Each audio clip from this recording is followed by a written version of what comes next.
So this is my second time recording this, and that's because the first time I uploaded it, it actually got age restricted by YouTube because the original thing that I named the video was fuck grandpear. And there are some points that I just feel like I could make better, but before I make them, I would like to say everything in this video is alleged. The company that I am making this video about, the head of that company, they are known for suing on grounds of defamation because we're talking about the pear conglomerate, and they've, especially in Vancouver and Ponyville, they've really grown, and I don't want to go to court. So just keep in mind everything kind of off the books, alleged, but I personally really don't agree with the actions of this corporation, and specifically of the head of it, Grand Pear. You know why?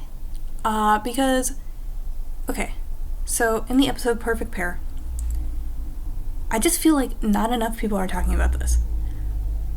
The episode Perfect Pear is about Bright Mac and Pear Butter being in kind of a Romeo and Juliet, Capulets and Montagues situation, right? With the Pear family and the Apple family. And they want to get together, but Grand Pear is like, no, I hate the apples. And Granny Smith is selling her apples next to him, and she's like, oh, but I want my children to not, yeah, she doesn't like the pears either, right? Classic Romeo and Juliet. And then they die or something. I don't know. The Applejack's family, they're dead. Their parents are dead. So, did it really matter? It did. I'm sorry. That's a sensitive subject. Not relevant to what we're talking about. Kind of relevant, not really. In the episode Family Appreciation Day, it's established that when Granny Smith moved to Ponyville with the Apple family, they practically founded Ponyville, right? They were given a plot of land by Celestia to grow their farm on.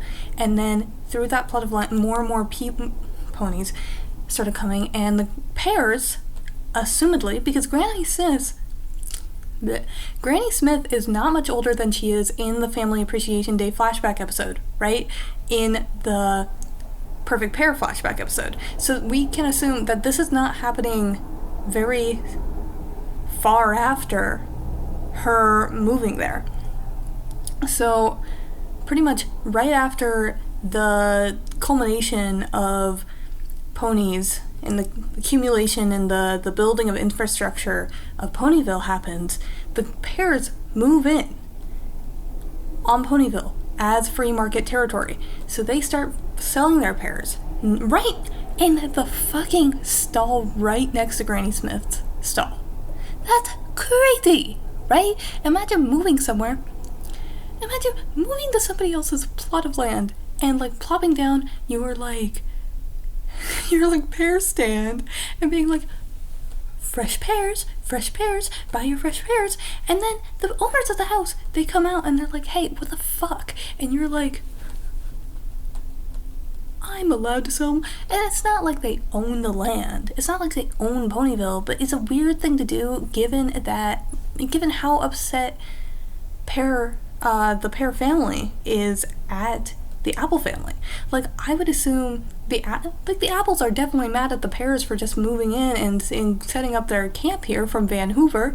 It's established that the Pears are already from Vancouver, and they moved to Ponyville for a business opportunity because they see that the town is growing. So obviously the Apples have a reason to be upset. I don't know what's up the Pears' butt, because they're benefiting from the situation like wholeheartedly. Now, to also be upset that your kid is trying to finagle, or, apple butter, that's actually an old 50s term for flirting.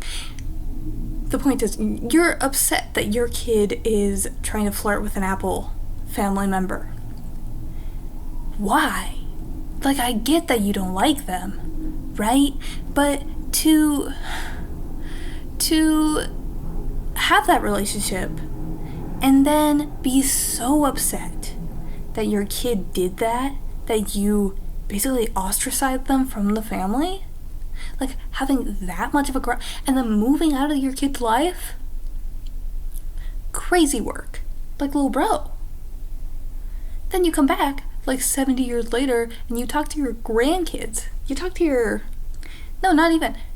Yeah, you talk to your grandkids, and you're like, oh, you don't... Because at the start of The Perfect Pair is Apple Bloom, Applejack, and Big Mac going up to grandpa and being like, who are... No, it's Apple Bloom going up to him because Applejack and Big Mac know him because Granny Smith had talked about him, right? So Apple Bloom goes up to him and she's like, who are you? You know, you're just a sweet old man. And he's like, yeah, I'm back, and every pony knows me and wants to buy my pears, but, you know, it's... keep it on the down low, right? And she goes back and she talks about it, and they're like, holy shit, he's back? Like... I have conflicting emotions on this, but I don't... He's just a dick. Like, at that point in somebody's life, when, you know, he's old and there are so many reform villains for doing worse things, right? But I just make that, like, I think he's much more of a dick than people kind of talk about at all. Because the contextual situation of him moving in on the Apple family's territory, basically, is not really talked about. And it's kind of something that you have to fill in the blanks in your head for, because it's never explicitly mentioned that that is the situation that's happening. It's just, oh, there's a rival pear stand, right? But the fact that he moved in from somewhere totally out from Ponyville after finding out that it was a booming place, and then competing in the way that he does, and then also having that family relationship, I just feel like it's a crazier situation than people give it credit for. Okay, glad I could talk about that. Okay, bye.